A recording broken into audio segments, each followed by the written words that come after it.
Hey, Grant Cardone here. Hope you're doing well this morning. I want to talk to all of you out there that are thinking about buying a house right now. Maybe you saw one of my videos recently about don't buy a house. Let me explain that to you. Let me explain to you exactly what I mean by that. I'm not saying under any circumstances you would never ever buy a house.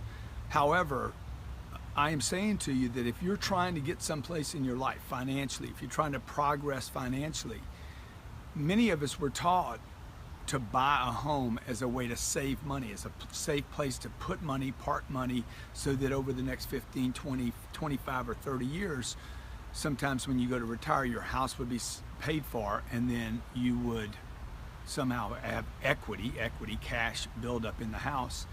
And that somehow would be a way to, one, save money, and two, that renting is expensive and the landlord makes all the money. So just to clarify the point, number one, I would tell everybody watching right now, 99% of the people watching right now, you don't buy a house, okay? The home that is behind me right here is not my home. I'm renting this house. It's expensive to rent it, okay? But it's more expensive to buy it. Let me explain to you. This home's probably, I don't know, 18, 20 million bucks. For me to buy that house, I'd have to put $4 million down and finance the other 16 over 30 years. Right? I'd end up with a payment of, I don't know what that is, 300 grand a year plus the property taxes. Instead, what I did was I came here and rented it for 10 days. When I leave here tomorrow, I'm going to go to Malibu and I'm going to rent another house. Now, why am I telling you this? I'm telling you this because, look, I'm overpaying for this home, okay? I'm paying too much to use, and that is the key word here, to use this home. My kids are staying here. I have some people that are working with me that are staying here. We're doing a project while we're here. When we leave here, we're going to go to Malibu and do the same thing. How many homes could you own? A lot fewer than you can rent. So let's talk about the primary place where you live and you raise your kids and you have your marriage. Should you own that or should you rent that? I'm going to suggest to you that the best thing you can do is rent where you live. Rent where you live and own what you can rent to others.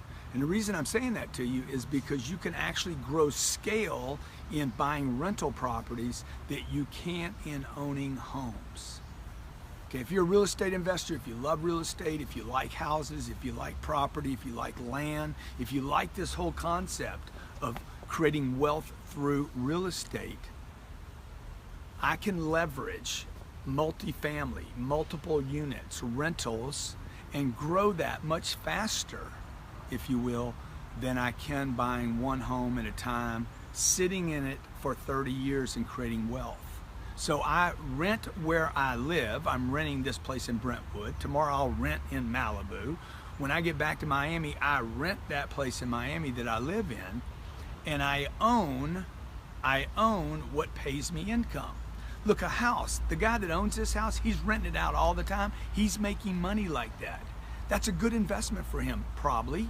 Okay, I don't know how it works out for him. I know this though. I would rather own, let's say this is 20 million. I'd rather own 20 units in one location, one property address, and rent to 20 different people, because when I leave here tomorrow, this place is vacant. You get it? Unless he's like renewing every 7 or 8 days, this place is going to be vacant. Today I own 4,000 apartments. I started with one single family home, not like this, not as nice as this. I started with a little $78,000 house. I had no clue what I was doing. I mean, I didn't know about the title. I didn't know about inspections. I didn't know about property reports. I didn't know about how to get a loan. Literally had to go to the bank. I knew nothing about anything. I didn't know how to throw paint on the walls. I didn't know where my tenant was going to come from, and I got lucky. I found a tenant, bought a house, got a loan on it, $78,000. I put $3,000 or $4,000 down, could barely scrape up the $4 grand to buy the house. I was so excited. I'm like, I'm a real estate guy. I'm going to be a real estate mogul. This is 25 years ago. And I was so excited because I got a loan, closed on the house, got a loan, found a tenant, 2 girls that rented from me, and I'm like, man, I'm gonna make 75 bucks, maybe 100 bucks a month on renting this place. I put $4,000 down. I'm gonna make 1,200 bucks a year, 30% on my money. They're gonna pay my debt down, and everything was great until they moved out. They moved out in October. October I had a payment. November I had a payment. December I had a payment. I was terrified. Now I'm paying, I don't know, whatever the number was. I can't, $700 or $600 or whatever.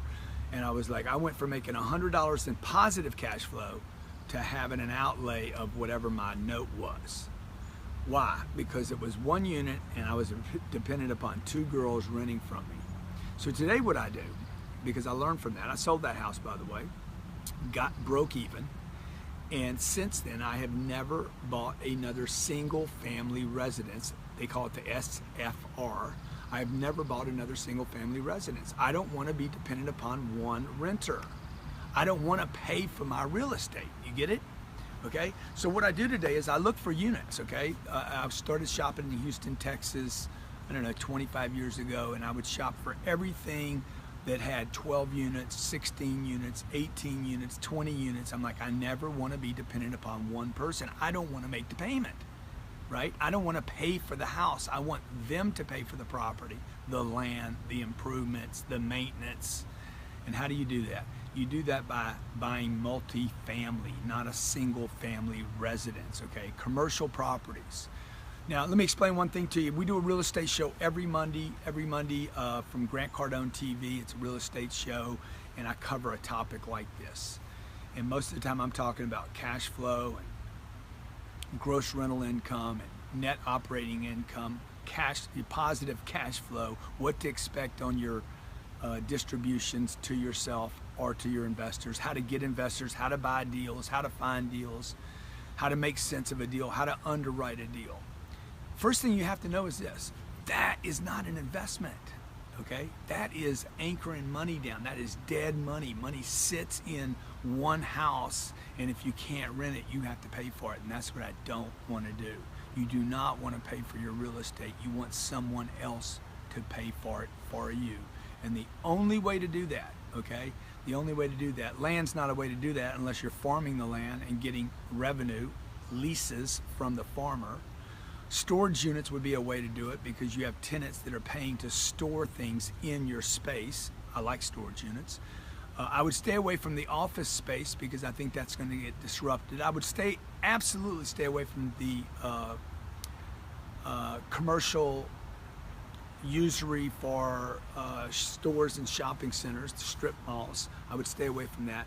I would focus, if I were you, in the beginning on multi-family apartments, rentals, okay? In the $800 to $900 rental range, I think is very, very safe. I think it's a great place for you to be.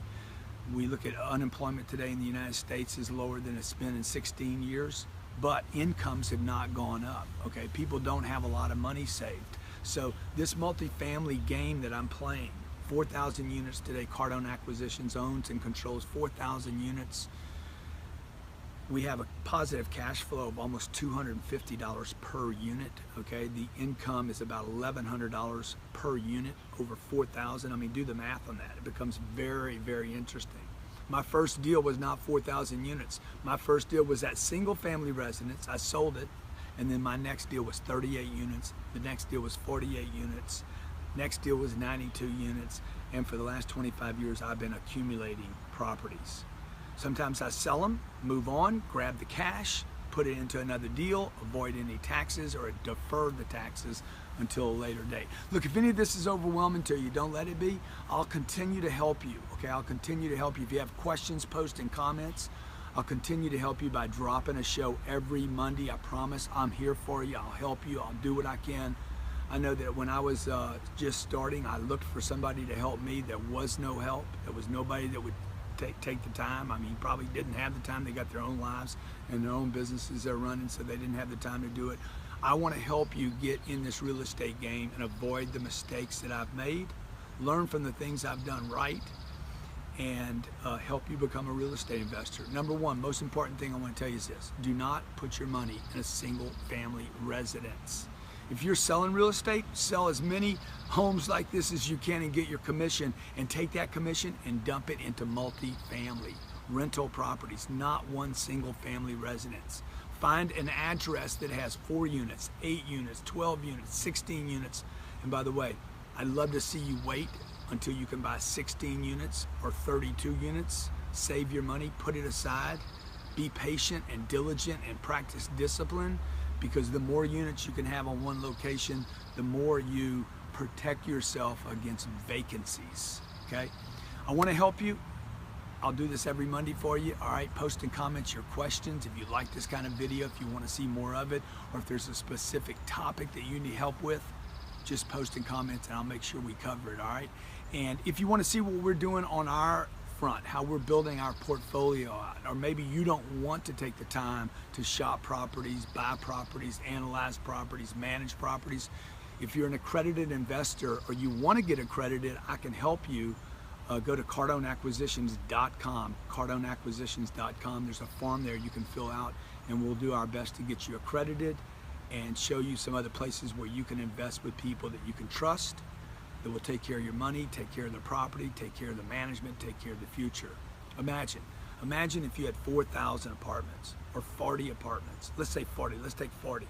Imagine if you did the homework, the research, and got your money invested in 40 units today in 2017.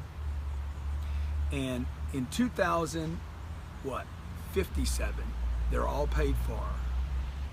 You have 40 units. What do you think the rent's gonna be in 2057, right? I mean, this house is gonna be worth a lot of money in 2057, but it's still one house, okay? So if you gave me $20 million house today, or $20 million apartment building, I ask you, which one do you think will be worth more money 30 years from now? 20 units producing cash flow every month, or one house?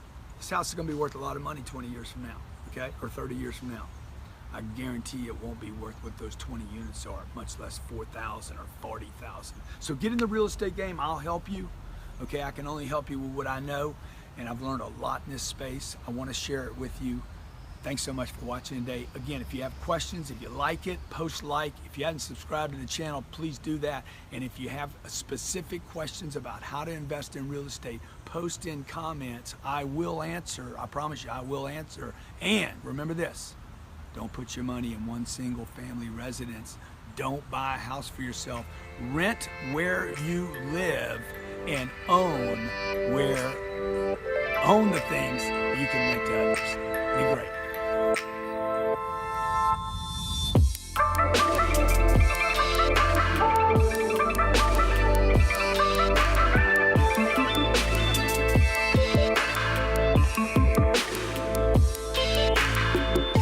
Hey, by the way, for those of you asking, well, I own a home right now. What do I do about it? I got a bunch of equity in it. Sell it.